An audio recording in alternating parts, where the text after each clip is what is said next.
Hello, everybody. It's Lynne Scott Haggerman, and welcome to my podcast, The Lynne Scott Haggerman Show. Today, I am so honored to have Jim Gale with me, and you're going to be so amazed and blessed by his story and what he's doing to help humanity, especially the children. And I know so many of you who watch me are very interested in all things helping the children and humanity. So, welcome, Jim, to my show. Well, thank you, Lynn. It's such a pleasure to be here sharing this message with everybody. Well, I thank you so much for your time. And so people are curious, what are you up to? I mean, you are like, where are you? Your background's amazing. What are we seeing here? So I'm in Central Florida, about 40 minutes from the Orlando International Airport. My Okay. family and I and a couple other families live completely off the grid. We produce all of our own food, water, and energy. And a lot of people think that off the grid means like a cabin with an outhouse and a lantern, right? Well, this is our off the grid. Oh, wow. That Yeah. does not look, I'm used to that. Oh, there's that show, Homestead Rescue. Yeah, Yes. where Oh, they're yeah. out in the middle of nowhere and things look a lot more primitive than that, Jim. I have to say, that does not look like anything primitive. Yeah. Exactly. So yeah, we're right here, and the message that I like to share can be done everywhere, right? Okay. One of the biggest blocks to people is they think that I can't do this where I live. But yes, you can. You can't have bananas where you live if you live in Minnesota, but you can have thousands of other perennial food producing plants all around your home, even your condo, your apartment. You could do this everywhere, even if it's just starting with one seed. Wow. I when you talk seeds, so my day job, I'm an international human resource consultant. And one of my clients, I don't know if you've heard of this company, Baker Creek Heirloom Seeds, but Yes. he have you? Okay. So the owner, he when beginning when he was 4 years old, his parents had him travel the world, and they went deep in jungles looking for heirloom seeds. And he grew up like that, and now they have employees worldwide who are sourcing heirloom seeds that they sell. If you say GMO, it's a four-letter word. I mean, so he is. So when you say seeds, I have a lot in the house too. This is mission critical to our future and the future of our children. Oh gosh, it sure is, Lynn. I'm so glad we're talking. There's so much cool stuff to share. Yeah, Oh. yeah, yeah. So tell me more about what I'm looking at. So this is we have a total of the property. The bigger property is 51 acres. Okay. Our property is 1.1 acres. So we're looking at our background, and to give you an idea, we've got ice cream bean and different types of apple and dragon fruit and avocados and bananas and three different types of cherries, two different types of guavas and papayas and lychees and mangoes and pomegranate and apricot and papaya and ground cover that's edible, like sweet potatoes and longevity spinach. So basically, we're looking at a food forest that is a baby. This is just a baby food forest. It's only been on the ground about a year. And in fact, 3 months ago or 2.5 months ago, this area behind me was all brown. There was not one stitch of green there. So what we're doing is we're building soil, which is basically a fairly simple process. And then we're putting food producing plants all around, and it's creating this incredible frequency and energy and habitat. And it's like a sensory explosion of tastes and smells and sights. That resonates with me. So start at kind of how did you build soil? I mean, you're saying that it was brown and now it's certainly not brown. So how did you get going? So, well, we started by raising this land up about 6 feet using, we dug a pond to the south, and we used that material to build this land up to keep it out of the flood zone. And then we put mulch on top, right? We got mulch. Sometimes we go under the oak leaves and we take oak leaves. And then we have a little facility here where we grow mushrooms, and we have worms coming in. So we're going to have worm castings. And then we have some chickens and stuff, and we mix some of the manure with the compost and with these other elements. And then wherever we put fruit trees in the ground, we give them a good base of soil so they can thrive. I love that. I think it was two. So I live in a town. I think we're probably 200,000. I'm in a subdivision. And so probably 2 years ago, I bought five raised garden beds because, I'm working with what I have. And then I got my heirloom seeds, from my client because I knew I could trust the source. I think that's important to be able to trust where it comes from. And then I got a composting bin. So I've never done this in my life, Jim. I have to say, like I said, I'm a human resource consultant. Being in an office is my thing. This is my thing. Being outdoors formerly was not my thing. And so I didn't know anything about this. And I researched and I found a company that had good, clean soil because there's a difference of soils. All soils are not created the same, I found out. So I had them come, put the soil in, very, very rich, and with the all the organic materials. Then I put my seeds in, and I didn't know what I was doing, but I still had a good time, Jim, because I bought this thing where my I have nails, and I didn't know how tiny a seed was. And you're going to laugh at this because you do this have for years, but this is my first shot, and I think a lot of my audience this is going to be their first shot. I didn't know how tiny a seed was. I couldn't get it in my nails because I planned my garden bed. And so I got this plastic spoon. So this was a mistake. It's like learn from my mistakes. And what I didn't know was because of just the static electricity, all kinds of seeds were sticking to my spoon on the back side, other than what I thought. So when my garden started, I honestly didn't know what was where because I had everything everywhere. But then I got a composter and I discovered the joy of composting. I think I decreased my trash by 75%, and I do not exaggerate. And into like a little teeny pile. And I got so addicted to it, I bought another one. And so addicted to being outside in the sunshine and grounding and out of my house and the buildings. So what you do like resonates in my soul. It resonates innate in all of our souls. Like it is such a fundamental thing. We are here to be the stewards of this land, the protectors of this land. Yes. And doing so is the ultimate healing modality on multiple levels, right? You mentioned grounding, right? Yes. That's a measurable thing. You can hold this little device that measures the EMFs in your body, and you can take your rubber soled shoe off and put your bare foot on the ground, and it will immediately go to zero, right? So Wow. for the history of humanity, we were grounded, we were connected. And then over the last, 100 years or so, all of a sudden now we're disconnected. Right. And then, of course, there's Hippocrates, let thy food be thy medicine, let thy medicine be thy food. So now you're growing poison free food. And Yes. the act of doing so is also healing. And there's studies to back up all of this. So people think that some people that don't know yet think that gardening or stewardship is a time liability when the exact opposite is true. It's a time giver. It'll save you time on multiple levels. So where have you noticed it saved you time? Because actually I did notice that it of course took time, but in the end for my health it was time well spent. But so where have you noticed it to be a time saver? Well, you just said that you enjoyed the process. Yep. So did it really take time or did it give time? Oh, that's very good. Yes, Right? perception. Yes, you're right, Jim. Yes. Yeah. So Yeah. that's one thing. And then also, like most people go to work in something that many people don't love to do. And then they spend, let's say, a couple hours at work and they make, 50 bucks, 80 bucks, whatever it is. And then they go to the store and they spend time and energy and resources going to the store. And then they buy food with that 80 bucks to eat. Well, the act of, for me, I just walk out in my yard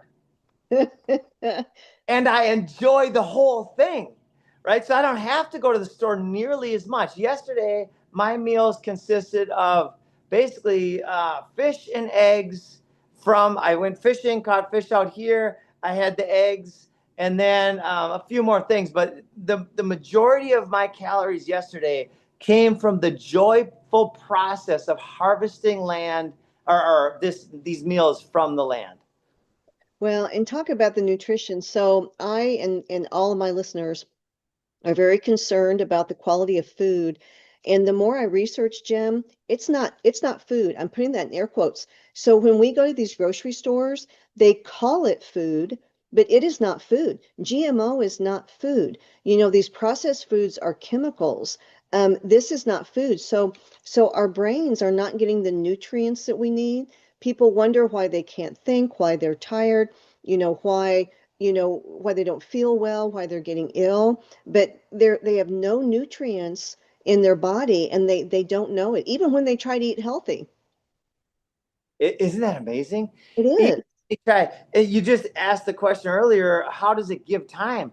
This is another way. It will give you decades more life to actually eat healthy food. I mean, the difference between people who eat the poison food all day and the people who eat natural, life-giving food can be an average of 20 or 30 years.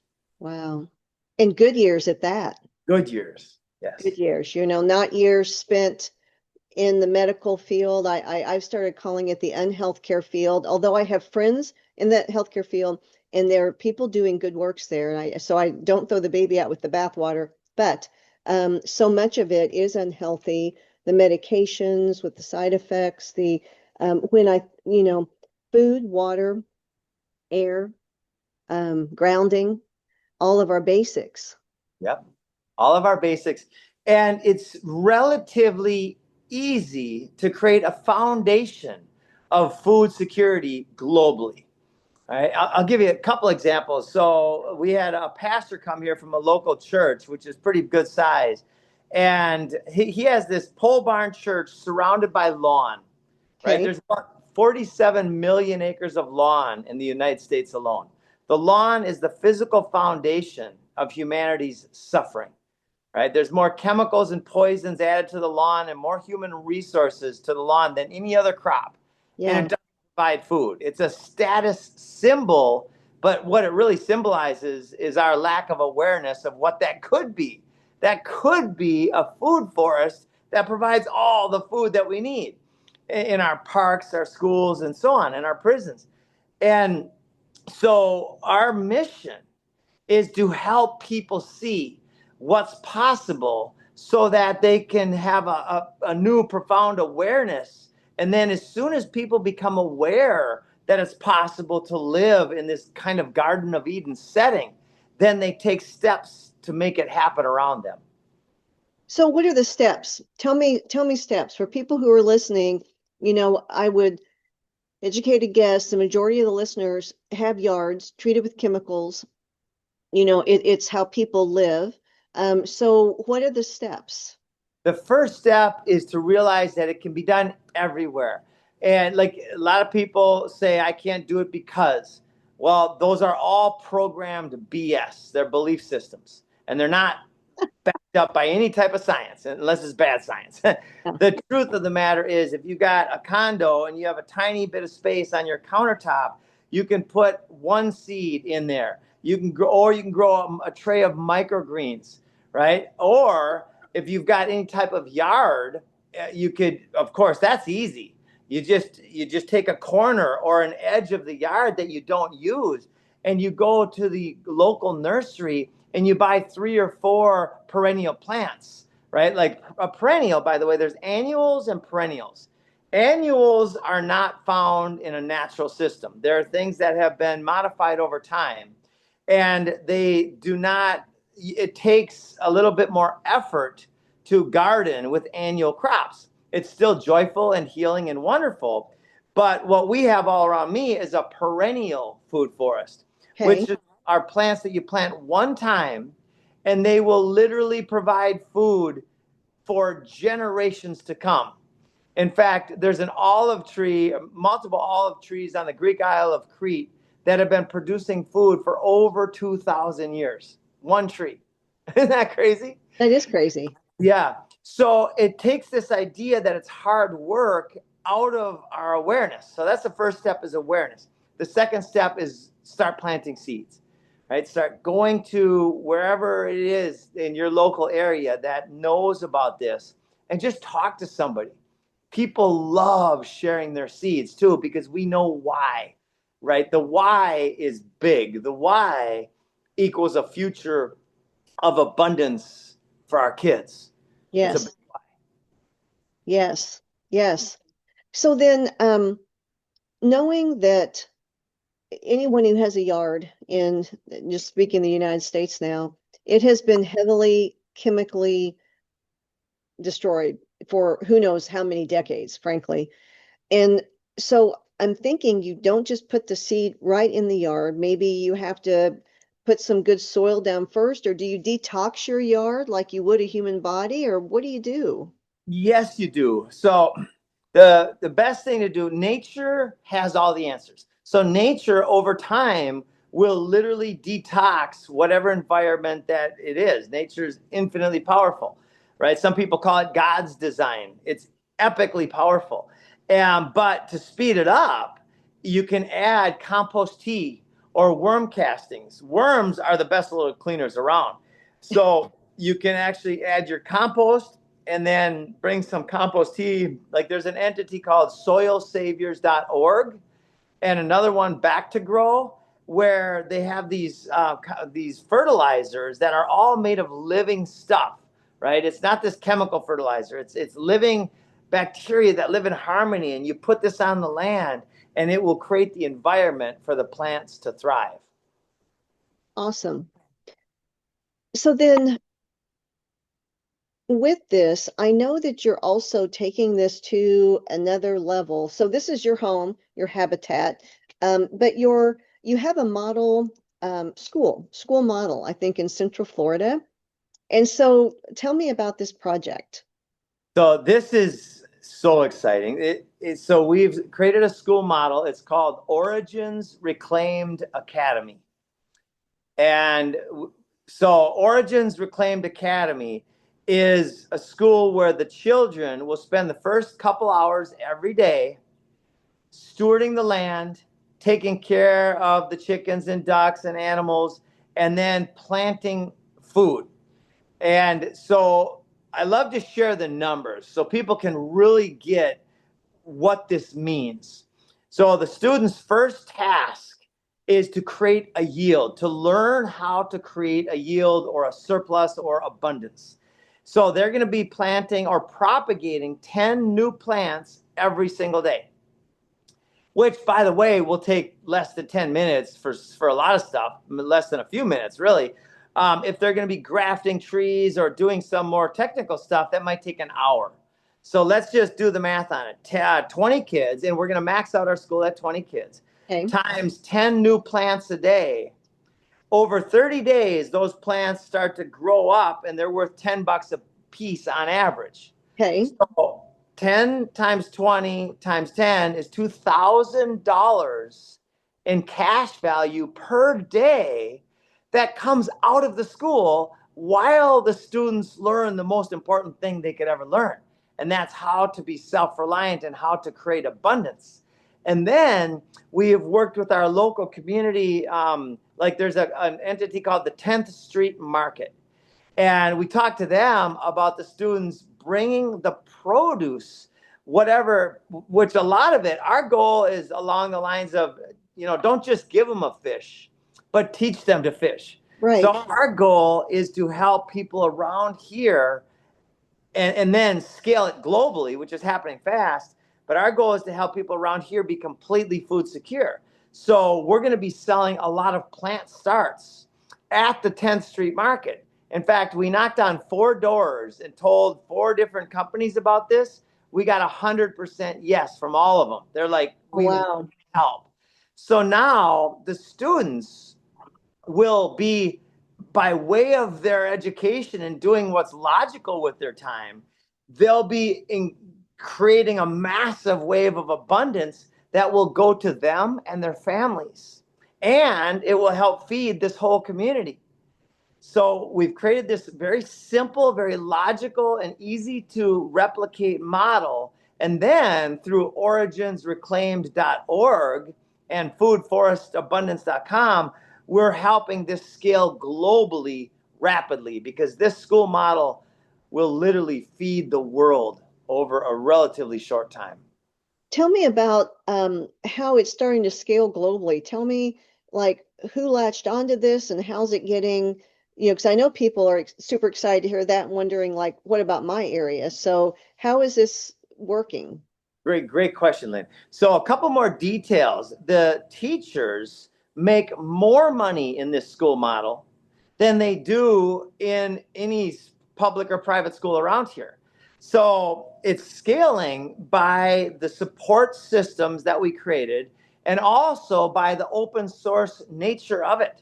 So in other words, the model that I just shared with you and your audience, if there are any teachers in your audience, is all you need is you need the desire and ability to teach, right? And there's a lot of great teachers out there looking for a Yeah. better job. Yes. And you need access to land. So if you have a farm of any kind, or even just an acre, heck, this could even be done on a half-acre homestead very easily. Or even less, quite frankly. There's one family in California on 1/10 of an acre producing 6,000 or 7,000 pounds of food a year. It's Wow. yeah, and they're making a whole living off that on 1/10 of an acre. So it can be done in whatever setting, as long as you have the teacher and the access to land. Then you can go out and you can say, "This is what I want to do." We've got the curriculum. We've got the support system, and actually a little bit more about the support system because it's so profound.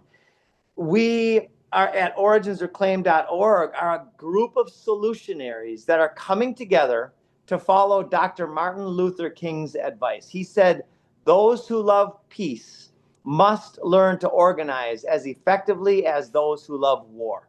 Oh, that's powerful. Isn't that powerful? Yes, it is. Yeah, so we're here this isn't a financial endeavor, although we understand that money turns the wheels of the world, but it's really abundance that does. So we're helping to transition from this scarcity-based money model to an abundance-based real wealth model, because all wealth is derived from nature, right? So we're here to support the replication of this school globally. I think that is absolutely amazing. When we first started talking, you were saying how energy, water. So tell me about the energy on your land. I mean, like, where's all this coming from? You got a pretty big house behind you, so where's it coming from? So there's two ways to look at it. For the house part is I have, well, first of all, I started a mortgage company when I was 30. Okay. And at the time I was 35, it had done $1.3 billion in revenue. I sold out. I bought a boat. I lived on the ocean for a year. And then I moved to Costa Rica. And that's when I learned what was happening with our resources in our world. And I went into a period of scarcity because I was studying the problem every day, all day long. I had time and money, so I just dove in. And then I started investing my energy and my money into what I thought were the solutions. And I was a rookie. I was new at permaculture, and I didn't really know how to do it or what it really meant. And I literally ended up dead broke in 2000 after the government narrative shut down my business, which was at a mall. And it was my last little gasp, and I was desperate. In fact, people say, "What got you here, Jim?" Failure and desperation is what got me here. I had, It's kind of like the American story, I have yeah, to say. yeah, I had 15 years of really mind-blowing failures they still don't make sense to this day, other than one thing. This is the only thing that helps them make sense. I needed to learn those lessons. Mm. And I did. And now we're sitting here. And then the fun way to look at energy, like in the land here, every single fruit tree Every single grapevine, if you have a fence or passion fruit or whatever, every one of these perennial plants is literally a free energy system. People say, what do you mean? I'm like, Tesla eats your heart out. You don't need to have a brain the size of Tesla to figure out free energy. It's actually really, really simple. Free energy is everywhere. It's in the ether. And what do humans run on? We run on calories. Every one of these trees produces more and more calories every single year. And we can convert a lot of these foods, like sweet potatoes, into fuel. So this system behind me is an expanding free energy system. How do you convert sweet potatoes to fuel? You mean like fuel, like we all think of fuel? Yes, yes. When the act of decomposition or the process of decomposition is it creates fuel. It creates alcohol, and then the next level is actual um, a liquid that can be burned. Wow. Yeah, Wow. isn't that cool? Well, it is cool. So, how do you envision, I mean, right now we have, um, our traditional forms of energy, and then our newer forms, solar, air, but then our traditional wind. So, how do you see this going? I mean, the energy part to help, you know, give my house electricity and make my car go down the road. I mean, how do you see this going? What's your vision? So right now, our house, we have solar panels and inverters and batteries to Okay. store. Okay. And that technology, I know there are many, many technologies out there already and that have been out, that have been bought up by the companies and hidden that supplant this. So in the short term, we're very happy with our solar systems. But over time, these new energy systems, these new motors, and these new technologies will come out that harvest energy from the ether, from the growth and the transition of wind and so on, that literally can power everything. And we already have free energy. We just need to learn how to use it better. I have been seeing, especially more this year, I think, than ever before, all kinds of videos of just regular Joes with this little experiment, and then they show like out of nothing that all of a sudden there is energy making things work. Like you said, pulling it, frankly, out of the ether. And so from seeing this, we've all been, so much has been hidden from us, and we're just unaware. And I love the thought of the free energy and the technology that, in my mind, has to be released sooner than later for we the people, because it's not been right that the major companies have withheld it from us to keep it. It's like you said, your model is not scarcity based, it's abundance based. And that's true of energy too. It's actually there in abundance. We just don't know about it yet. Exactly right. We don't know about it yet. And the time is happening now. In fact, I've been on the calls with multiple people that have these systems already functioning. And Really?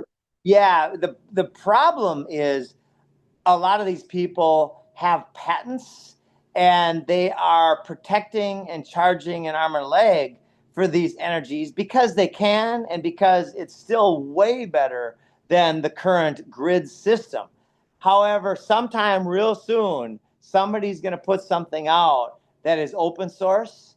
And by the way, I like to put this out there to the universe is whoever does that, whoever sees that sharing these ideas freely is the fastest way to massive abundance and wealth. They might not have billions of dollars in the bank, but they'll have a lot, and they'll have the thankfulness of humanity, right? And to me, there's nothing better than service. And because, here's the foundation of it for me is I've been in 47 countries. I've lived with the Maasai, and I've lived all over the world. People are awesome all over the world, right? Some cultures are more friendly than others, right? Right. But in general, there are people want the same thing. We want to help. We want to serve. We want to compliment and get compliments. We want to, you know, do good things, and then people reciprocate, right? So the more we serve, the better off we are. Yeah. So I'm just calling out, inviting is a better way to say it. Anybody who's got these systems to very publicly share them and then watch what happens. Yes. It reminds me of all kinds of things, Jim, like there's scripture, give and it will be given to you, pressed down, overflowing in abundance. And that's not just financial talking. I mean, there's so much more to abundance than just financial. And um, I and it comes in all kinds of ways. Like before the show started, we were talking about your dog, little dog Lily, and my cat Gracie, and where we got our animals. That's abundance. That's someone providing abundance for us. So it's not abundance isn't. I think we're all in that matrix model mentally where it's money, but it's and yes, we need money to pay our bills, but for example, our utility bills, if we have free energy, there goes that one. If we're growing our food, there goes that one. And again, our food bills, it's not actually food. I mean, I'm hard pressed. Even I try to buy, speaking of, Gracie knows we're talking about her, I try to buy organic when I can. But here's some issues there. Like I got some organic strawberries and developed a severe allergic reaction. And I could not figure out why. I thought, well, they're organic. And I'm a marathoner, so I'm super athletic, and I see a sports nutritionist once a month, and we go over goals and things. Anyway, I told her what happened, and she said, Lynn, she goes, and I'm in the middle, I'm in Missouri, so I'm landlocked here in the middle of the nation. And she said, Lynn, she said, the strawberries come from California, and they have to put chemicals on them for the truck ride. And I said, but it's organic. And she said, it's organic with chemicals for the truck ride. So I thought, what else am I, you know what I'm saying, Jim? Like, what else am I eating? Because I got a severe rash so bad, I had to see a doctor, which I tried to avoid when possible. And he said, Lynn, he said, you do that again, it's going to kill you because the reaction was so bad. And, Wow. and, and I'm eating organic food, so and it's not that I love people. It's not anything intentional. It's they're trying to help because the strawberries aren't prolific in Missouri. It's not what we do here. It comes from California, so they're trying to get their wonderful strawberries to the Midwest. But there you go, chemicals. At the level, and that's who we reach out to, whether it be in the government or the military or the prison system or the school system. We reach out to the individuals within the system, 90% of which, or maybe 95% of which, want to do good. They Yeah, simply want to help and yeah, serve. yeah. But there is intention at the highest levels of things. None of this is happening by accident, right? And it's worth saying that back in 1974, Henry Kissinger, who met with every U.S. president, his entity is above the presidency, and it was the Council on Foreign Relations. And he said in a speech, if you want to control the world's currency, which is the current, which is the energy of life. He Oh, said, if you want to control individual nations, control their energy systems, which is at the time he was talking about oil and gas. And he said, but if you want to control people, control their food supply. yes, yes.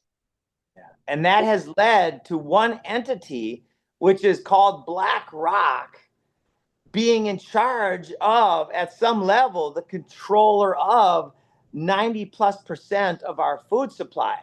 BlackRock is not who I want in charge of my food. No, and so I did not know that. I have been hearing, I mean, I know BlackRock, and I always hear Vanguard, like the Yeah. two of them kind of connected together in the same sentences. So I've heard that they're controlling a lot. And with the food, I was reading, and I know you'll know more about this, so I'm just going to throw it out and you can educate. Like beef or something. There are like maybe four companies in the United States that handle beef. I mean, what is that like true? Yes, it's true. And they have to all do it the same way because their thing is all about market share and profits. They have no concern at the top of their entity for health. It's all about profits and at the very top, control. So when it comes to, and I'll just stick with beef because I keep hearing about this more recently on social media, so it's fresher on my mind. Um, I have been hearing things like that are of extreme concern to me. mRNA being put in the animals or the finished product. I'm not sure which that is. So what is that story? What's happening? Well, yeah, that's a deep rabbit hole, and I know it very well. And the Okay. bottom line is that they're chemically changing our DNA, right? mRNA is basically a way to change who we are, and that rabbit hole goes way down, and it is very interesting. What's going on? The goal of the system is to control the minds and the actions of the people, and they're doing it. It's not even a hypothetical. We can look out into the society, and we can, if we step out of what's on the news, and by the way, all the news, the main news channels, they're CNN and Fox, the primary controller is BlackRock, Yeah. right? So Yeah. it's Coke and Pepsi and Nabisco and McDonald's and Burger. All of it leads up to one thing. And by the way, a lot of people don't know this, and this is all public knowledge. BlackRock's computer is named Aladdin.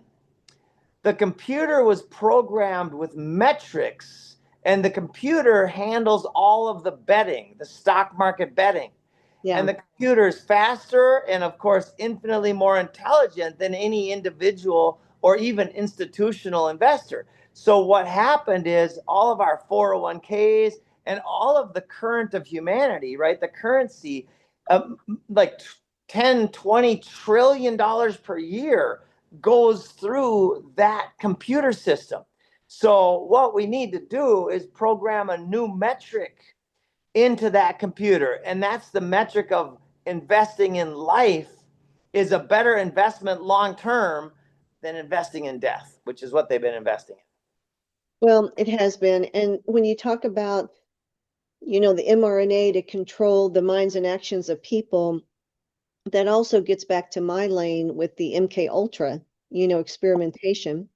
Yeah. And it's the same thing. It's just a different it's like they've taken every avenue in society and tried to figure out how to control the minds and the actions. So in my lane, it was literal brain research, trauma-based brain research to control people, which came out as COVID, was I think one thing people can relate to. That was MK Ultra mind control, make people so afraid of whatever, dying themselves, being harmed themselves, or family being harmed, that they're willing to do things they would never normally do out of pure fear.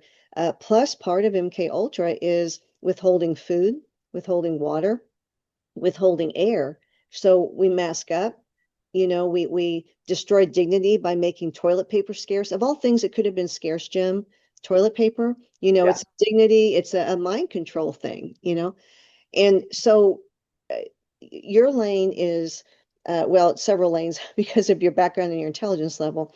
But this mind control, they're trying it in our food system by denying our minds nutrients and instead messing with our DNA through the food supply. GMO is not real food. It's not. There's no nutrients there. Yep. It's meant to control our energy, which is our health. Yes. And yeah, Lynn, I wasn't sure that you were aware of all these things, but it's really wonderful to talk with somebody who is, and then to help other people be aware, not out of fear, because ultimately fear is the most wicked control mechanism of the MK Ultra, right? Right. Shame and humiliation were used to get people to say, if you don't get that injection, then you're going to kill my grandma. Yes. How wicked is that? They had commercials on TV. I'm not doing it for me. I'm doing it for grandma. Yeah. Well, it turns out that it was the exact opposite is true, and our life expectancy has plummeted in the last 4 to 5 years. Our life expectancy has went down 4 to 5 years, and we're just starting now. Again, what I'm sharing here is the idea whose time has come stronger than all of the armies of the world, Yes. right? Hugo said that.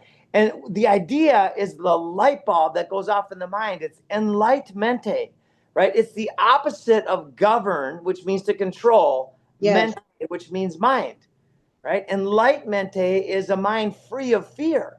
And Yes. that's where I stand. You cannot have fear and faith in the same energy field. That's So right. I have stepped into faith with all my being, and I will no longer be controlled. Fear will never be the reason which I choose one thing over the other. Absolutely. And when you talk frequency and energy, there's actually a frequency to fear and a frequency to faith. And so, for example, I always go back to COVID because everybody lived through it in the current generation of listeners, and people are aware or becoming more and more aware of what just happened to us. And knowledge is the key out of this. It's knowledge based information, so we don't let it happen again.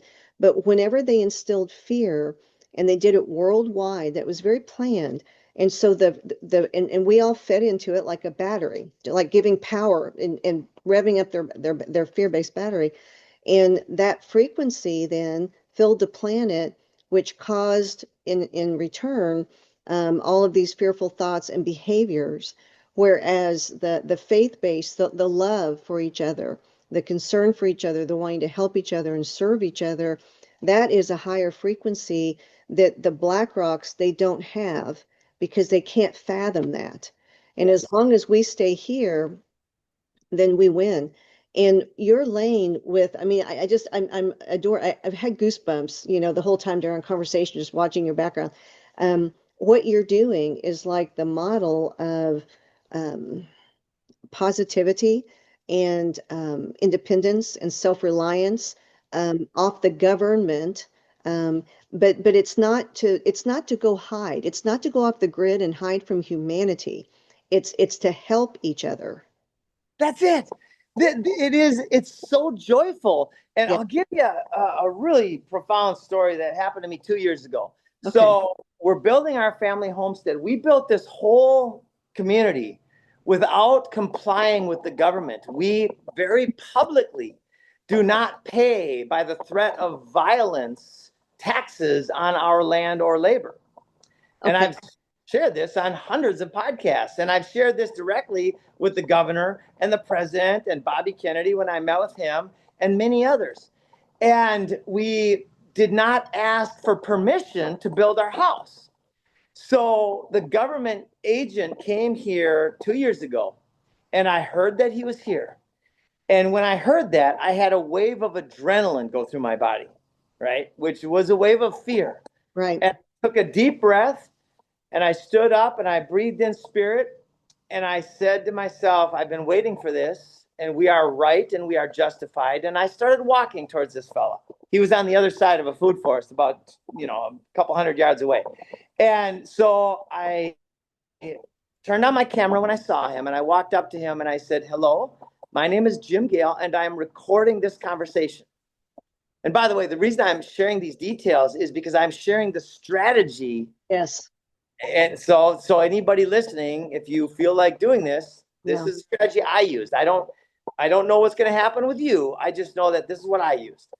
And so I said, this is Jim, and I'm recording this conversation. He said, hi, my name's Alexi. I said, well, it's nice to meet you, Alexi, but how did you get permission to come on my land? Implied consent is not granted, and it's posted. And I expected him to say, I'm from the government and I have the right to be here, which is both legally and lawfully not true. And there's case law to support that. But he didn't. He said, I'm sorry, the gate was open. So I came in, but I will leave if you want me to. And that disarmed me because he was sincere. And I liked his energy. So I said, well, before you leave, can I show you something? And he said, sure.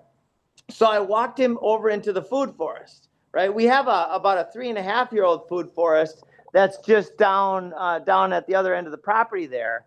Okay. This is a baby one. But anyway, we walked into the food forest, and I shared with him, I said, it is our duty to our kids and to everything we love about life to be the protectors and stewards of this land.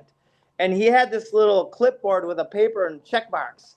I said, the agency that you represent, if we follow your process, it will lead to the death of our world and the death of our kids and grandkids. I cannot follow that process. Your agency has lost all perceived moral authority. And if we follow it, we're dead. And I said, look around. This is, and there was butterflies and bees and birds and food and life and colors and taste. And he started tears in his eyes. And he said, you're right. I will never bother you again. And they have not been back. Okay, so you've got my nonverbals. I'm shocked, right? I mean, I'm shocked. So what's your take on that? Why? I know exactly why. Okay. Because we're right. And we are public about it. That's the key. And our strategy, our insurance policy is service. Our insurance policy is transparency and doing good. And if any harm comes to me, many people have actually left my partnerships because they're saying, Jim, you're going to get killed. Jim, what you're doing, you're going to get thrown in jail. Que sera, sera. I cannot comply to evil, period. And the way we are serving our land and our friends and family and our community, if harm comes to me, then there will be a spotlight and millions of people will rise up and say no. So that's our strategy. That's beautiful. I mean, that is heart-stirring, absolutely beautiful, Jim. This is how we win. This is how we win. Good over evil. Because these systems that have been set up, they are, and I'm not talking about the people, although like we've talked, some people, this is intentional, but I believe that most of the people are good, we the peoples, and they're maybe doing a job to earn income, to pay their bills and feed their family, not stopping to think of the harm that's being caused. And this is how we win, is to stand up and speak the truth without fear. Yeah, this is it. This is it. And I feel so blessed and sometimes blown away to be here. The way things are coming together, I know that there's divine guidance. There has to be. I'm a math guy. I get numbers, I get statistics, and it's impossible for this to be a bunch of coincidences. Instead, they are very cooperative incidences and they are guided. You know, my ultimate solace whenever my mind gets going is to take a few deep breaths and become present again. And then just listen. My prayer is listening and feeling the energy, the frequency, the vibration, the abundance of the ether of God. And as a result, like we happen to live on a private 430-acre lake where we've got the only docks on the lake, and we've got this system coming, and everybody can have their own food forest. In fact, that's the vision. There will be a Garden of Eden type of landscape everywhere. It'll be different in every zone, but that's what's coming. And a lot of people might not make it to that, but my hope and my joy is to help people get past their fears and start putting seeds in the ground and enjoying the process. That's amazing. It's your story and what you're doing, Jim, is just absolutely astounding. And it's been an honor for me, excuse me, to have you on my show today. And I know it's going to be an honor for the folks who listen to me to and follow this podcast. to learn about this. And so, in closing, what are your final thoughts for us? And please give your websites again. Okay. In closing, faith and courage, presence, it literally is the armor of God. And it's joyful, right? There's no scarcity in this system. My hope is that people go out starting today and set the intention to be healthy and vibrant and free and serve, right? Anytime somebody's feeling a little bit frustrated, serve somebody, compliment somebody, do something good, and we'll immediately feel better. And then if you want to come visit, we have Airbnbs. We've got like a 4.96 rating. We've had over 200 comments, and you can come visit. It's Galt.Landing.Farm, which is GALTS landing.farm. And if you want to support the school, we have a not-for-profit called originsreclaimed.org, and we are putting energy where it needs to be most, the catalyst for change. In fact, I'll just share the one last quote. Buckminster Fuller said, "You cannot change things by fighting the existing reality. Instead, create a new model that makes the current model obsolete." Well, we're not really creating a new model. We're just becoming stewards again of the model that works, and that is the Garden of Eden model. Thank you so much, Lynn. You are welcome. It reminds me, I've been talking a lot, Jim, about Ecclesiastes 3, a time to build, time to tear down. And some people are, for example, you mentioned Bobby Kennedy. He's in some of the tearing down process of the systems and things that aren't working. And that's his calling. And others, there are others too. Some of us are in the planting, the building, the growing, the creating systems that we know are right and pure and true and good. And that's your lane.